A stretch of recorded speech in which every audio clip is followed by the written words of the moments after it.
بسم اللہ الرحمن الرحیم، شروع کرتا ہوں اللہ کے نام سے جو بے انتہا مہربان نہایت رحم کرنے والے ہیں۔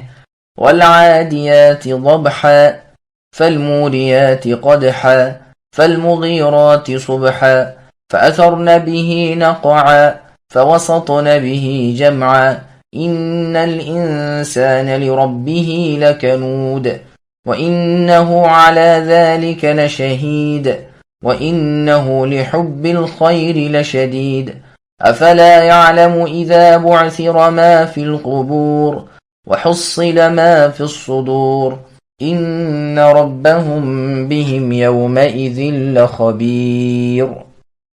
ہانپتے ہوئے دوڑنے والے گھوڑوں کی قسم، پھر ٹاپ مار کر آگ جھاڑنے والوں کی، پھر صبح کے وقت دھاوا بولنے والوں کی، پس اس وقت غبار اڑاتے ہیں، پھر فوجوں کے درمیان گھس جاتے ہیں۔ یقیناً انسان اپنے رب کا بڑا ناشکرا ہے، اور یقیناً وہ خود بھی اس سے باخبر ہے۔ یہ مال کی محبت میں بھی بڑا سخت ہے۔ کیا اسے وہ وقت معلوم نہیں جب قبروں کے مردے اٹھا کھڑے کر دیے جائیں گے اور سینوں کی پوشیدہ باتیں ظاہر کر دی جائیں گی؟ بے شک ان کے رب اس دن ان کے حال سے پورے باخبر ہوں گے۔ سامعین، اب ان آیتوں کی تفسیر سماعت کیجیے۔ مجاہدین کے گھوڑوں کی فضیلت۔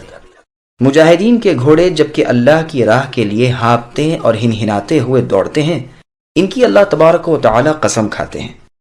پھر اس تیزی میں دوڑتے ہوئے پتھروں کے ساتھ ان کے نعل کا ٹکرانا اور اس رگڑ سے آگ کی چنگاریاں اڑنا، پھر صبح کے وقت دشمن پر ان کا چھاپا مارنا اور دشمنان رب تعالی کو تہ و بالا کر دینا۔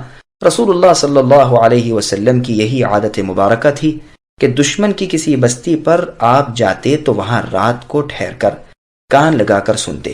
اگر اذان کی آواز آ گئی تو آپ رک جاتے، نہ آتی تو لشکر کو حکم دیتے کہ ان پر حملہ کر دو۔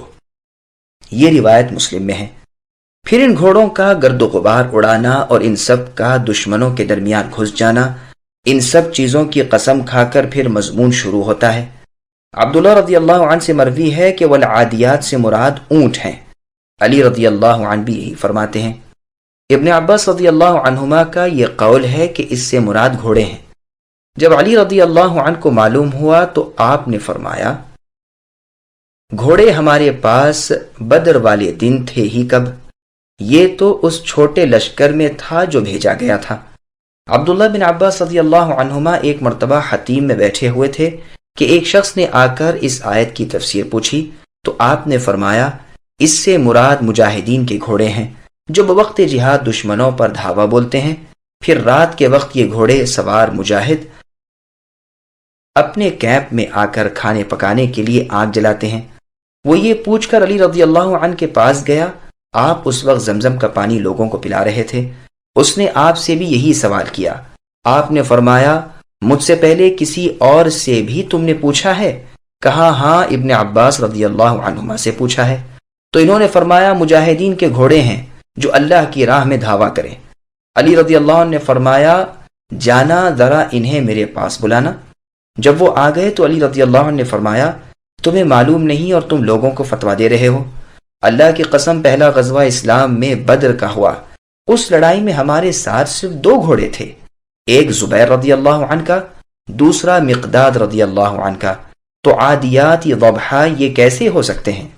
اس سے مراد تو عرفات سے مزدلفہ کی طرف جانے والے اور پھر مزدلفہ سے مینا کی طرف جانے والے ہیں۔ عبداللہ رضی اللہ عنہ فرماتے ہیں، یہ سن کر میں نے اپنے اگلے قول سے رجوع کر لیا اور علی رضی اللہ عنہ نے جو فرمایا تھا وہی کہنے لگا۔ مزدلفہ میں پہنچ کر حاجی بھی اپنی ہنڈیاں روٹی کے لیے آگ سلگاتے ہیں۔ غرض علی رضی اللہ عنہ کا فرمان یہ ہوا کہ اس سے مراد اونٹ ہیں، اور یہی قول ایک جماعت کا ہے جن میں ابراہیم، عبید بن عمیر وغیرہ ہیں، اور ابن عباس رضی اللہ عنہما سے گھوڑے مروی ہیں۔ صبح کے وقت حملہ کرنے والے گھوڑوں کا ذکر۔ مجاہد، عکرمہ، عطا، قتادہ، ضحاک رحمہم اللہ بھی یہی کہتے ہیں، اور امام ابن جریر رحمہ اللہ بھی اسی کو پسند فرماتے ہیں۔ بلکہ ابن عباس رضی اللہ عنہما اور عطا رحمہ اللہ سے مروی ہے کہ ضبح یعنی ہانپنا کسی جانور کے لیے نہیں ہوتا سوائے گھوڑے اور کتے کے۔ ابن عباس رضی اللہ عنہما فرماتے ہیں کہ ان کے منہ سے ہاپتے ہوئے جو آواز اح اح نکلتی ہے یہی ضبح ہے۔ اور دوسرے جملے کے ایک تو معنی یہ کیے گئے ہیں کہ ان گھوڑوں کی ٹاپوں کا پتھر سے ٹکرا کر آگ پیدا کرنا، اور دوسرے معنی یہ بھی کیے گئے ہیں کہ ان کے سواروں کا لڑائی کی آگ کو بھڑکانا، اور یہ بھی کہا گیا ہے کہ لڑائی میں مکر و دھوکہ کرنا، اور یہ بھی مروی ہے کہ راتوں کو اپنی قیام گاہ پہنچ کر آگ روشن کرنا، اور مزدلفہ میں حاجیوں کا بعد از مغرب پہنچ کر آگ جلانا۔ امام ابن جریر رحمۃ اللہ علیہ فرماتے ہیں، میرے نزدیک سب سے زیادہ ٹھیک قول یہی ہے کہ گھوڑوں کی ٹاپوں اور سموں کا پتھر سے رگڑا کھا کر آگ پیدا کرنا، پھر صبح کے وقت مجاہدین کا دشمنوں پر اچانک ٹوٹ پڑنا، اور جن صاحبان نے ان سے مراد اونٹ لیے ہیں وہ فرماتے ہیں کہ اس سے مراد مزدلفہ سے مینا کی طرف صبح کو جانا ہے۔ پھر یہ سب کہتے ہیں کہ پھر ان کا جس مکان میں یہ اترے ہیں، خواہ جہاد میں ہو یا حج میں، غبار اڑانا، پھر ان مجاہدین کا کفار کی فوجوں میں درانہ گھس جانا اور چیرتے پھاڑتے مارتے پچھاڑتے ان کے بیچ لشکر میں پہنچ جانا، اور یہ بھی مراد ہو سکتی ہے کہ سب جمع ہو کر اس جگہ درمیان میں آ جاتے ہیں، تو اس صورت میں جمع حال مؤکد ہونے کی وجہ سے منصوب ہوگا۔ ان قسموں کے بعد اب وہ مضمون بیان ہو رہا ہے جس پر قسمیں کھائی گئی تھیں کہ انسان اپنے رب کی نعمتوں کا قدردان نہیں، اگر کوئی دکھ درد کسی وقت آ گیا ہے تو وہ بخوبی یاد ہے، لیکن اللہ تبارک و تعالیٰ کی ہزارہا نعمتیں جو ہیں سب کو بھلائے ہوئے ہیں۔ پھر آگے اللہ نے فرمایا، اللہ تعالیٰ اس پر شاہد یعنی گواہ ہیں، اور یہ بھی ہو سکتا ہے کہ یہ انسان خود اس بات پر اپنا گواہ آپ ہے۔ اس کی ناشکری اس کے افعال اور اقوال یعنی کاموں اور باتوں سے صاف ظاہر ہے، جیسے اور جگہ اللہ نے فرمایا شاہدین علی انفسہم بالکفر، یعنی مشرکین سے اللہ تعالیٰ کی مسجدوں کی آبادی نہیں ہو سکتی جبکہ یہ خود اپنے کفر کے آپ گواہ ہوں۔ پھر فرمایا یہ مال کی چاہت میں بڑا سخت ہے، یعنی اسے مال کی بے حد محبت ہے، اور یہ بھی مانے ہیں کہ اس کی محبت میں پھنس کر ہماری راہ میں دینے سے جی چراتا ہے، اور بخل یعنی کنجوشی کرتا ہے۔